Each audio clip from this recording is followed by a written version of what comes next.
പ്രശസ്ത ഗാന രചയിതാവും കവിയുമായ മങ്കൊമ്പ് ഗോപാലകൃഷ്ണൻ അന്തരിച്ചു. ഹൃദയാഘാതത്തെ തുടർന്ന് എറണാകുളം മെഡിക്കൽ ട്രസ്റ്റ് ആശുപത്രിയിലായിരുന്നു അന്ത്യം. നാടൻ പാട്ടിന്റെ മടിശീല, ലക്ഷാർച്ചന കണ്ട് മടങ്ങുമ്പോൾ തുടങ്ങിയ ഗാനങ്ങൾ രചിച്ചു. ബാഹുബലി അടക്കമുള്ള സിനിമകൾ മലയാളത്തിലേക്ക് മൊഴിമാറ്റി. എസ് ശ്യാംകുമാർ വിശദാംശങ്ങളുമായി. ശ്യാംകുമാർ, ഗൃഹാതുരത്വമുണർത്തുന്ന ഒട്ടേറെ ഗാനങ്ങൾ, അതിൽ ഏറ്റവും പുതുതലമുറയ്ക്കാണെങ്കിൽ ബാഹുബലിയിലെ ഗാനങ്ങൾ ഉൾപ്പെടെയുണ്ട്.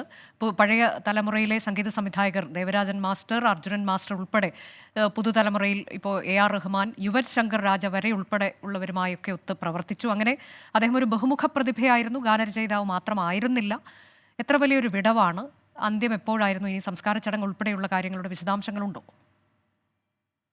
അനുജ, തീർച്ചയായും. കാരണം പല തലമുറകളെ കൂട്ടിയോജിപ്പിച്ച ഒരു എഴുത്തുകാരനെയാണ് മലയാള സിനിമാ മേഖലയ്ക്ക് നഷ്ടപ്പെടുന്നത്. കാരണം അദ്ദേഹത്തിൻ്റെ ഗാനങ്ങൾ, പഴയകാല ഗാനങ്ങൾ വലിയ രീതിയിൽ ആസ്വാദകർക്കിടയിൽ സ്വീകാര്യത ലഭിച്ചിരുന്നതാണെങ്കിൽ പുതിയ തലമുറയ്ക്ക് ബാഹുബലിയും RRRും ധീരയും പോലുള്ള സിനിമകളുടെ തിരക്കഥയും അതിലെ ഗാനങ്ങളുമൊക്കെ മലയാളത്തിലേക്ക് മൊഴിമാറ്റിയപ്പോൾ അദ്ദേഹത്തിൻ്റെ തൂലികയുടെ ആസ്വാദം എത്രത്തോളം ഉണ്ട് എന്നുള്ളത് വളരെ വ്യക്തമായി മനസ്സിലായ കാര്യമാണ്. 200-ലധികം ചിത്രങ്ങളിലൂടെ 700-ലധികം ഗാനങ്ങൾ എഴുതിയ മങ്കൊമ്പ് ഗോപാലകൃഷ്ണൻ, അദ്ദേഹം കഴിഞ്ഞ കുറച്ച് നാളുകളായി എറണാകുളത്തായിരുന്നു താമസം.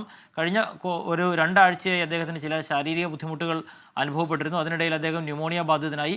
അങ്ങനെ ചികിത്സയിലിരിക്കെ ഇന്ന് ഹൃദയാഘാതത്തെ തുടർന്ന് വൈകിട്ട് 4:55-നാണ് സ്വകാര്യ ആശുപത്രിയിൽ വെച്ച് അദ്ദേഹത്തിൻ്റെ മരണം സംഭവിക്കുന്നത്. നേരത്തെ പറഞ്ഞ പോലെ AR റഹ്മാനും കീരവാണിയും ദേവരാജൻ മാസ്റ്ററുടെയും ഒക്കെ പ്രിയപ്പെട്ട എഴുത്തുകാരൻ കൂടിയായിരുന്നു അദ്ദേഹം. ഒരു സമയത്ത് ദേവരാജൻ മാസ്റ്റർ അദ്ദേഹത്തെക്കുറിച്ച് പറഞ്ഞിരുന്നത് പോലും അദ്ദേഹത്തിന് ഏറ്റവും പ്രിയപ്പെട്ട എഴുത്തുകാരിൽ ഒരാൾ എന്നുള്ള രീതിയിലൊക്കെ ദേവരാജൻ മാസ്റ്റർ പറഞ്ഞിരുന്നത് പോലും അദ്ദേഹം വലിയ ബഹുമതിയായിട്ടായിരുന്നു കണക്കാക്കിയിരുന്നത്. അങ്ങനെ മലയാളത്തിന് ഒരു വലിയ നഷ്ടമാണ് ഇദ്ദേഹത്തിൻ്റെ മരണത്തിലൂടെ ഉണ്ടായിരിക്കുന്നത്. ഇന്ന് വൈകുന്നേരം മൃതദേഹം ആശുപത്രിയിൽ സൂക്ഷിക്കുമെന്നുള്ളതാണ് ഇപ്പോൾ അറിയുന്നത്. നാളെ അദ്ദേഹത്തിൻ്റെ മൃതദേഹം ജന്മനാടായ മങ്കൊമ്പിലേക്ക് കൊണ്ടുപോകുമെന്നുള്ള വിവരങ്ങളും പുറത്തു വരുന്നുണ്ട്. അനുജ, ശരി. മങ്കൊമ്പ് ഗോപാലകൃഷ്ണൻ അന്തരിച്ചു.